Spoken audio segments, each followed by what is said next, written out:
Well, here we are in New York City. We made it. Dan McDonnell, a sight for sore eyes. Hello. Joe, how are you getting on?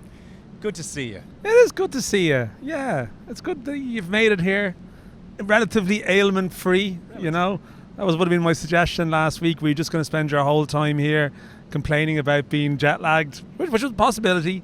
But you seem to have embraced that. I know you've had some technical issues, but we've got there, and we're all good. We are. So, Dan, listeners, I make it 12 cities, 6 weeks, 3 pairs of boxers. He's made it work. Yeah, I have been away for quite a long time. Because I was away for a bit of a holiday before I come out here as well. So it's like the summer away I never did when I was in college, except it's at the World Cup. But yeah, I've been on the road a long time. Packed a lot of bags, a lot of flights. My carbon footprint is poor.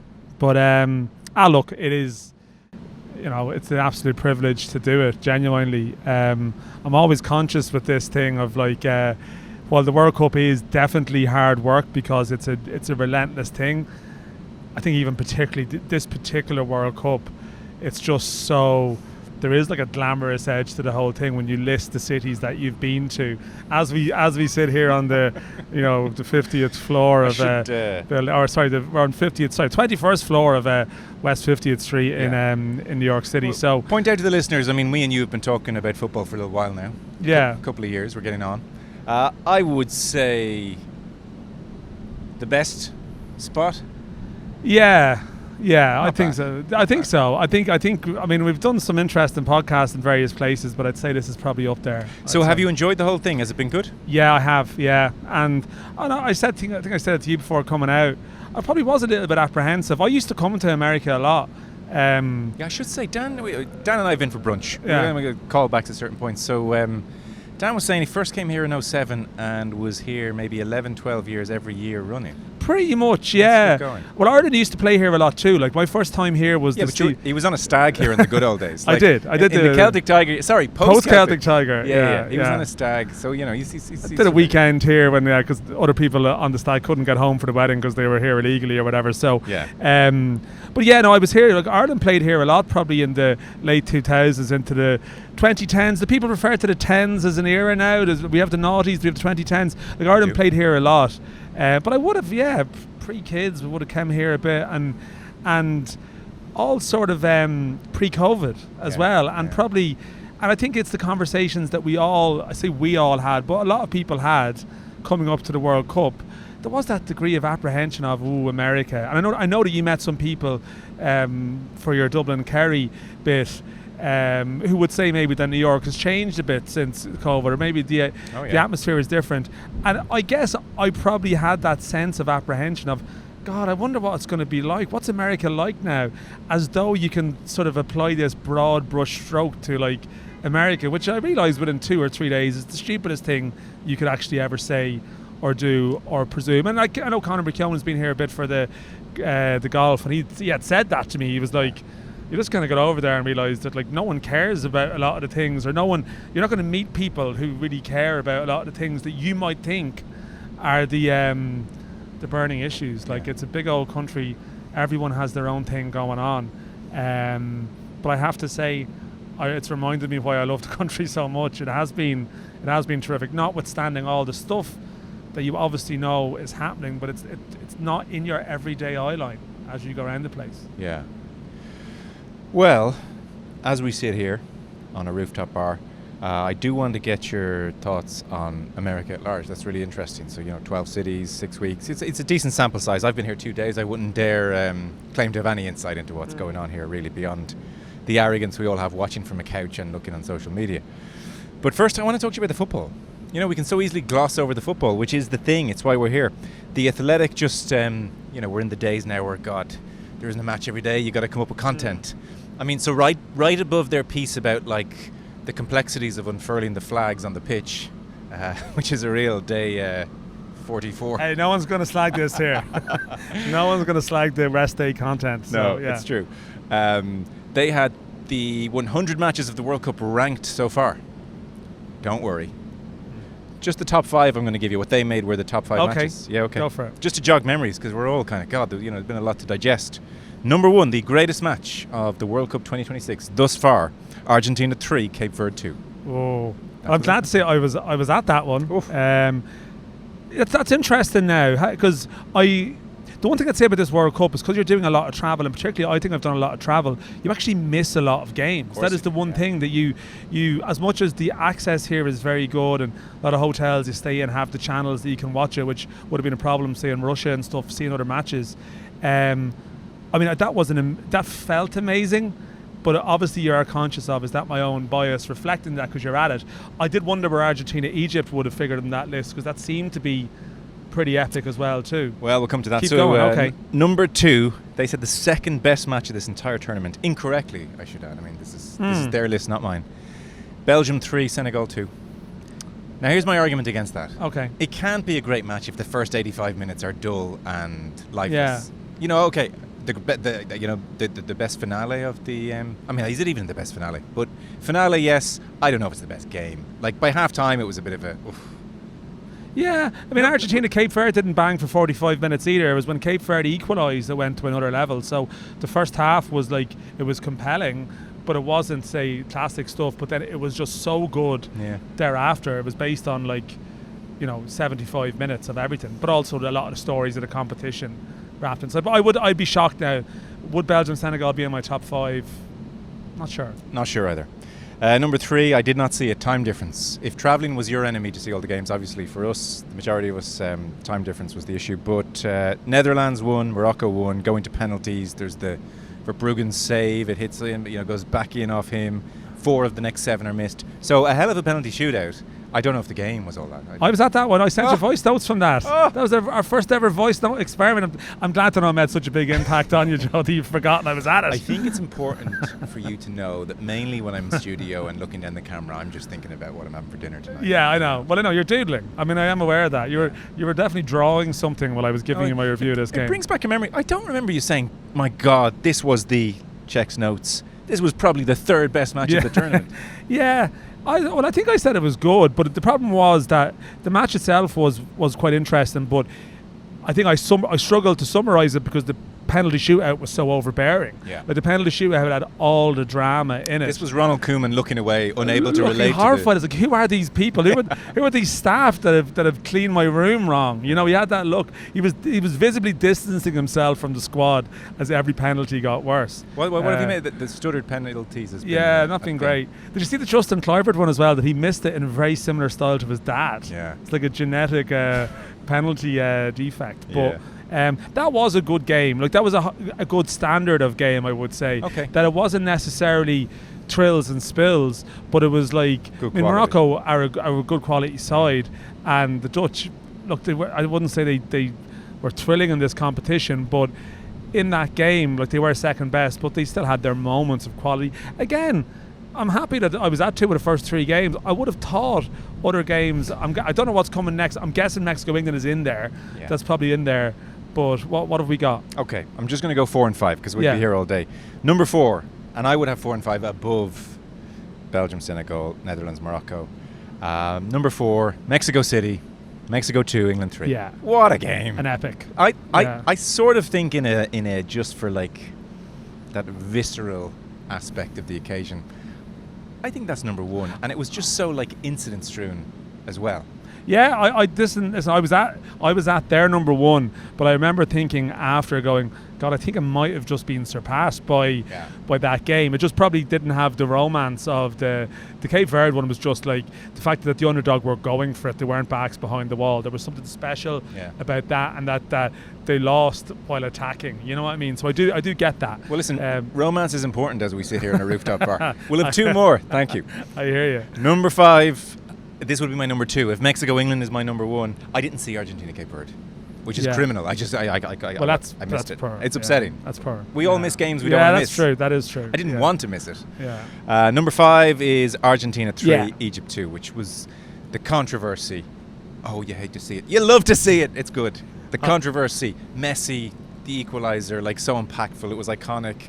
it really did look like Argentina were in trouble, and then they get the first, and then you're like, God, there's definitely a second coming. And then, of course, the Enzo Fernandez header is just amazing. The camera's right behind it. So, and then the fallout, amazing game. Amazing. All the good stuff. Yeah. I'll tell you where I was for that one. I was on a bus from Seattle to Vancouver, and I didn't have the coverage of the channel, but various people on the bus had it. So there was just chant of goal, and then people would like sort of look down the bus, and then the guy behind me would reach over and show me the goal. And then it was like the disallowed goal. The Egypt won it 2-0. The whole bus was like, oh, goal. And then, oh, disallowed. And then it just kind of went from that. So by the end of extra time, I just got into Vancouver, got off at the train station, and I was like, this is an absolute disaster. I need to see what's going on in this game. Also needed to go to the restroom, as they call it here, and I was standing in the queue for the urinal beside a bloke who had it on his phone, and I went to 3-2, and we were just looking at it, and we were holding up the guy behind us who was in a Colombia shirt, and I was like, Argentina just scored, and he just looked at me, he was like, yeah, I know. No, just move on. That's the World Cup. But that was the World Cup, and the Colombians, who thought they were going to be facing, they went through that circle of we're going to face Egypt in a quarter-final to, oh no, it's Argentina, to, oh no, we're just about to get knocked out. Yeah. But that one, I'm trying to think what else is missing though. What games are missing? Do you know what? The rest of the list, I was like, it made me question. I felt this was a good World Cup. Has this not been a great World Cup? So, I mean, they were into things like Portugal-Croatia. That was lively. Yeah. Portugal-Colombia in the groups, even though it was 0-0, that was a really good game. Portugal-Colombia. I'll take your word for that. That was a lively one. Germany-Paraguay, they had that was a terrible game. Penalties. It was a strange choice, the Athletic. That was a bad game. It was a bad game. It was. I mean, it was Paraguay sitting deep, very comfortable because Germany were not good enough to break them down. There was the drama of penalties, but I don't think that should make it top 10. Japan-Brazil was kind of. That's next on the list. Oh, was it? Sorry. That was good. Yeah. That was good. That was an enjoyable game. Proper occasion. Japan very good. Brazil chasing the game. Can they pluck it out of the fire? All that good stuff. They had Mexico 2, Ecuador 0. I was at that. I know you were. That was over a half time though. That game. Yeah, but based on your voice note. Oh yeah. Oh no, sorry, we actually spoke. I took a guess. Memorable. It must have been drawing something good during that one. That was a 50-50 That game was guess. over a half time. Yes, it was an amazing event. I remember the Irish Independence football correspondent said that the atmosphere was genuinely very special. No, it was. It was. And then my last couple here. Do you know what? England 2, DR Congo 1. I agree. So I missed that one. Very good. Well, it was just, I mean, the terms of engagement were set early because DR Congo scored a very good goal. And it was like, okay, England, roll up the sleeves. This is going to be tough. And DR Congo kept playing. They didn't just sit back, they were still a threat. And then, of course, the boy Jude. Yeah. I think like Algeria, Austria, only for the fact that in around 10 years' time or 20 years' time when biographies come out, we'll hear more about that game.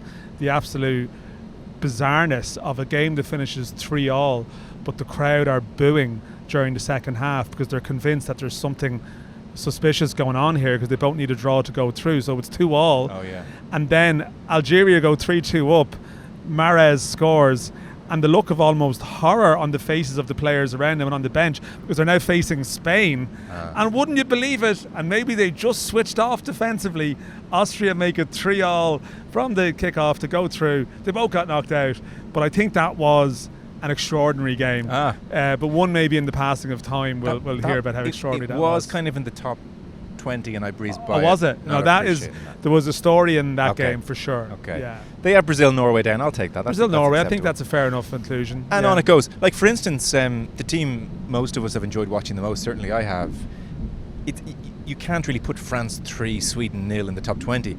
That doesn't mean that they've been nothing but a pleasure to watch, and therefore I've really enjoyed their games, but they've just been too good for the majority of it's a good point actually. Their group game, the Norway game ended up being a little bit of a dud because Norway rested all the players. So in broad terms, I am chalking this up already as a bloody good World Cup. The style of football is just it continues. I mean, if the kind of 2000s were the Mourinho, Benitez stuff, and then the 2010s was, at the elite level of the game. Oh my God, tiki-taka, you can't stop this. And then pressing had to respond and get more organised and coordinated, and that was led by obviously Klopp and friends. I think the 20s, we're in a golden age here of football. I mean, technicians everywhere, the physicality of the game, and I mean that in the best sense. I don't just mean they can run all day. I mean the explosivity of these players is off the charts now. I mean, Elise over 2-3 yards. These kind of guys. And also the rules favour attacking play, the pitches favour attacking play. You look at France, even Deschamps has let the handbrake off. Like what PSG and Bayern served up, not to everyone's taste. Kenny Cunningham, shout out, we love him. But like a bit like Qatar, I'm watching most games going, oh, I'm really enjoying this. And it will always be the case in football because of physics. You can still park the bus, you can still Paraguay. It's not like everybody's playing the same way. Styles are making fights. I just think it's been great. I've just loved it. Like, football is so good at the moment. Yeah, no, I think obviously the hydration breaks have been unpopular and terrible, and we know the cynical reasons why they're there, but some of the other rules have made it better. Like, it's moved quicker. There hasn't been as much sort of time wasting, and it's been like, that's helped. I also think as well that international football is, at the tournament level, is getting better because in a way the high end of the club game is so good now, but it's so well scouted and managed and arranged that there's something, I know there's something almost a little bit more chaotic about the international game in a way. Like, I had this conversation the other day, and I think actually it was Miguel who was saying it. Miguel Delaney was making the point that some people he's been speaking to have been critical of the level of the competition, that maybe some of the teams haven't been as organised as they should be. But in a way, I don't think that's detracted from the spectacle, because I think what you have and what you can hard to quantify is just the meaning of it, the absolute meaning of these games to the players in it. So, like, obviously everyone enjoys watching the knockout round of the Champions League, the knockout phases, the later knockout phases, because it's all of the best players in the world. And of course, like, it's just great because you can watch that and appreciate it, and these teams that are together every day.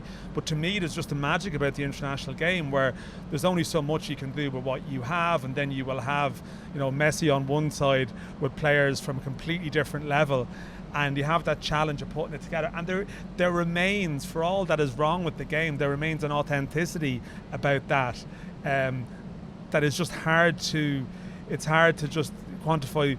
Like, what is the level of what we're watching? I think it's good, but because it means so much to everyone that's playing, and you can just sense that in how they play and the emotions, and you watch the full-time whistle and people are like panned out on the ground, devastated, in tears or exhilarated.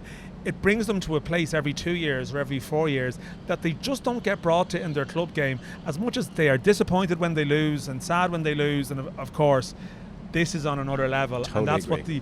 that's why the high end of international football now is amazing, because the club game it's not spread around as much. So if you're Jude Bellingham and you lose a game at Real Madrid, there's going to be another one.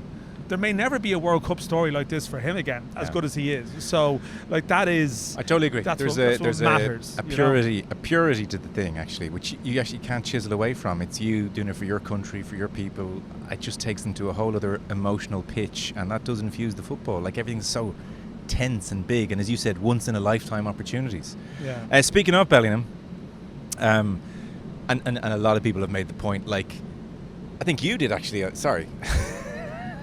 I just want to say, I treasure all our conversations. There is something wonderfully quintessentially American about the fact that, the stars are here. Yeah. They are the main men. So, before the tournament you would say, well, look, obviously there's going to be a lot of billboards with Bellingham and Kane and Elise and Mbappe and Messi. It's not going to work like that. It just doesn't, bang, there's your golden boot list. Yeah. So, it might be cheap and easy, but from day one of the tournament, when Messi scored a hat-trick and Kane was scoring goals and Mbappe was scoring goals, Haaland, even that has been a lovely little subplot to the whole thing. I don't care about the Golden Boot usually. This is the first time I've watched the Golden Boot with great interest right the way through. Yeah, it is amazing, and in the conversations that you overhear with people, here, and you can see the conversations at the bars or just on buses or wherever you are. It has added to the accessibility for that American audience, for that little, the ESPN shows with their little like bullet talking points or whatever. It is, the one exception, weirdly, I've made the point, it would have been Spain. As much as Yamal is a star, he has, but that is he's all over Times Square. And my first morning here, I was like, I'd sort of forgotten about you. Yeah, but that is the strength of Spain, though. Like that's why they're dangerous, because they spread it around, and like they have that ability that it's Marino or whoever it might be. You just don't know who it's going to be. Yeah. Whereas it feels with the other sides, as much as France have a completely stacked squad, as we know, and Dembele, like a top player, it feels like the fortunes of the other three teams rest on how certain players play. Whereas Spain are the one where actually you feel like Yamal can play poorly and they could probably still do it. The others, you feel like, no, if they don't show up, that particular team is a little bit screwed. But it has added to it, and like, it's funny that list you've read out there. Like, there's no quarterfinals on it, but it's probably worth it for the semi-finals that we've got. Well, we have numbers 1, 2, 3, 4 in the rankings in the semi-final. How many times has that happened before in the World Cup? Well, how many times have they ranked it before? This is the thing.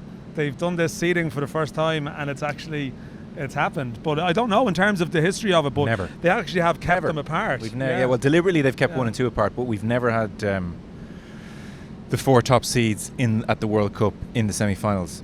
And the last time we've had 4 previous winners in the semi-finals. Oh, 4 previous winners. Good question. Well, I'm thinking Uruguay. Good question, Uruguay are a previous winner, so yeah. Maybe, I don't know, 2010 or something? No, because the Dutch were in that. Yeah, I don't know. What's the answer? Never. 1990. Oh, okay. We go. Shout out to Miguel Delaney about it. Oh, that's a good one. Yeah, it's a good one. It's a good one. But because the Dutch would screw that one up. Will Slattery has been, he's wanted a Blue Bloods aristocracy all the way through, and he's got his wish. Just before I get your thoughts on travelling the country and what you made of the States, I guess FIFA have been a big story at this World Cup. I mean, they were coming into it for various reasons. Ronaldo playing, the hydration breaks, the Peace Prize. Disastrous, really. I mean, it couldn't be more kind of just cringe-inducing, really. I did have some sympathy for them in terms of the Iran situation. I mean, that is difficult, and America are not, going to bow down to Gianni Infantino. Not that he'd ask him to, around immigration. But that was also a disaster. I mean, that was just a nightmare situation. And then it calmed down. And the football, as it inevitably does, takes over. And people still grumble about the price of tickets, but the stadiums are all full. So, I mean, FIFA will argue, did we not price it correctly? As grim a thought as that is. And then Trump phones Infantino, and the Balagoon things happens, and then Argentina-Egypt happens, and then if football hits a wire between the Norwegians and England, and then the Swiss players, it's overturned and it's messy, and Argentina getting decisions again. And I think in all those instances, I don't suspect there's been some grand conspiracy. You dig into each incident post the Balagoon situation. I don't think I've seen something that stinks. But the fact is, everyone just feels like there's something off here. This does stink. What a stupid, awful, horrific move on Gianni Infantino's part. Yeah, and it's kind of one that I thought might go away, but it's probably not going away. No. I see the stuff even today about how the one thing about the whole disciplinary process, which did it just come down to one person, and that's now out there. And it's kind of the way of the world now, right? Though that people are just it almost leans into the political thing, that people almost are resigned to shrugging their shoulders and going, well, that's the way it is, isn't it? And they have no trust, or they have no confidence, but also there's no consequence as well. Like there's just sort of, oh well, you know the way it is. It's terrible. And like, what is the consequence? So like, we will see now. Like, there has been some stuff from probably some of the guys on that sport reporting beat suggesting that for Infantino it's going to be harder. Like, his plans to extend his term beyond 2031 might now be dead after this, and that is the consequence. It's just a slow death. But yet all of a sudden, wouldn't you know, what a surprise, stories about the 64 team World Cup start to come out, very well timed, about how this could be a thing that could happen now. And that is how FIFA operates. It operates on the whole concept of one nation, one vote. Sounds like that's the way it should be, and that's the correct way it should be. But when you have confederations that are run in such a disgraceful way, in a lot of cases, that's actually not the case. Now, I don't know what the better solution actually is, but it's completely corruptible as well too. So while on paper it seems like the most democratic option, it's also like horrendously flawed. And a World Cup motion to extend it to 64 teams, again weighted towards the confederations, you would expect, where he has his support. Well, then who knows? And then rightly people will be aggrieved by that, but then also people will be like 64 teams. Wouldn't mind a bit of that. How many extra places is there? Because the World Cup endures, as you said. The World Cup remains, in my view, the greatest sporting event that there is. Yeah. And this competition, in a lot of ways, has proved it.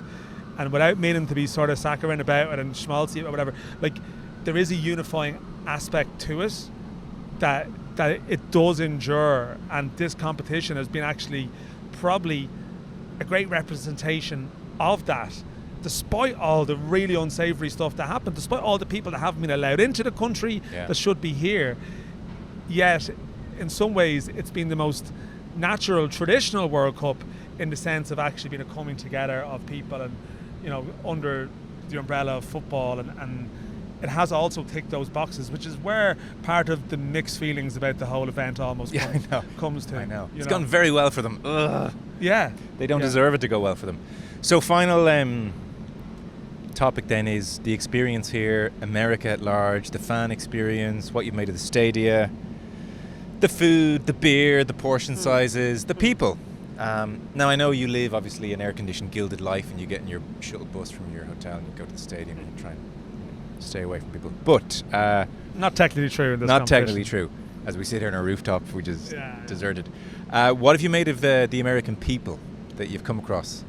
Yeah, I mean, this is the thing. Like, how do you, again, and everyone tries to do it this week, and it's part of the wrap of any tournament. We do it in Russia, do it in Brazil, do it in Qatar. Qatar was easier, smaller sample size, self-contained. Yeah. How do you sum it up? And it's funny to try and sum up America is, fool's gold. It's too complicated. It's too vast. It's too different. You're talking about probably 25, 30 different countries. I just want your experience. This doesn't need to be an academic, accurate portrayal. I just want to know: have you encountered good people, bad people, happy people? I mean, what's been your experience? It's been great. Like I said, I'm 6 weeks now. I was in Canada and Mexico as well, so I did a week in Canada at the start, did 3 days in Mexico. So I've predominantly been in the States because that's where the life of the competition is. But I've been traveling around. So I've been in Texas. I had a week in Texas. I was in Atlanta. I've gone back to Atlanta. I've been in Miami, and then I was over West Coast last week, Seattle, Vancouver, obviously in Canada again, down to LA. Overwhelmingly a really positive experience. Like, it's been amazingly good. I feel like I'm subconsciously going back to it. I've had one political conversation in that time, one taxi driver at the start. I don't know about talking about politics, and the odd people alluding to it. Like, I was in Seattle, I just got a haircut in Seattle, and it was getting to that 4 or 5 week crisis stage, and it was this American there. It was like, yeah, we're going well, because it was just the day before the Belgium game, but I'm not sure. There's a lot of weird stuff going on in this world now. I don't know if we win I don't know if that's not right. And they're the only sort of little references to the bigger picture. Otherwise, it's just been, I love the American openness. I do enjoy it. I love that in America you can just go and sit in the bar on your own. You can eat there, you can watch the game there. People are just natural, and this happens in other places, right? But in America it's a bit more wrapped in with the culture that that's what you do. You can sit and have your full meal at the bar, and people are sort of chatting away to you, really open. What's your story? How are you getting on? I've had like hundreds of different conversations with people, and as I said, everyone's living their own life in their own zone, and I just find it a great place. Now, I've been to a lot of the great cities. Like, that is the thing, and that is I went to Corpus Christi in Texas, which was the one place that I went a little bit off the beaten track down to meet a couple of Irish lads there, Eamon Zaid and James Talbot and Jack Keeney. And yeah, bit of a different. You're into Texas, and you have your taxi driver there, the Uber guy who's from North Dakota, came down to Texas to try and work in agriculture and farming. And he's like, can't find any work here. It hasn't rained in a couple of weeks. His plants are dying, and he's driving an Uber. And this is his existence. And it's like, okay, there is obviously a lot of struggle there, and obviously you see things on the streets. We've encountered this here. Like, you see a lot of grim sights, and again, happens at home too, but it's obviously maybe it seems more pronounced here in parts. And there's definitely like a lot of people, there's probably a mental health situation and a crisis, and you see a lot of sites that are like quite jarring and unsettling. But also then you are in these amazingly big, open, diverse sort of multicultural cities with all this, again, particularly with the World Cup, this sort of fusion of characters and all the different sort of sides coming out. And I've really enjoyed it. Like, it really is like that sort of view that you have of America growing up, like, you know, about this place, this opportunity. You do have these conversations with people who are living that life. Like, I've met loads of Irish people over here thriving in this place, you know, and for them, like, their existence is solely based on their own experiences. They're not weighed down with maybe some of the things that you come over feeling that you should be concerned about, you know. Everyone's sort of doing their own thing, and that's, I don't know, maybe that's a bit of a bland point, but like, that's just generally like my experience. But I have loved it, you know. Like, Texas is like, there's definitely obviously different places have a different personality, right, of course, you know, and there's obviously, like, New York is almost separate to it. New York just stands alone as a place. But I love Seattle. Seattle's one of the best cities I think I've ever visited, you know. Now, again, you come in for 3-4 days, but like, the stadium was in the middle of the city. You can walk around.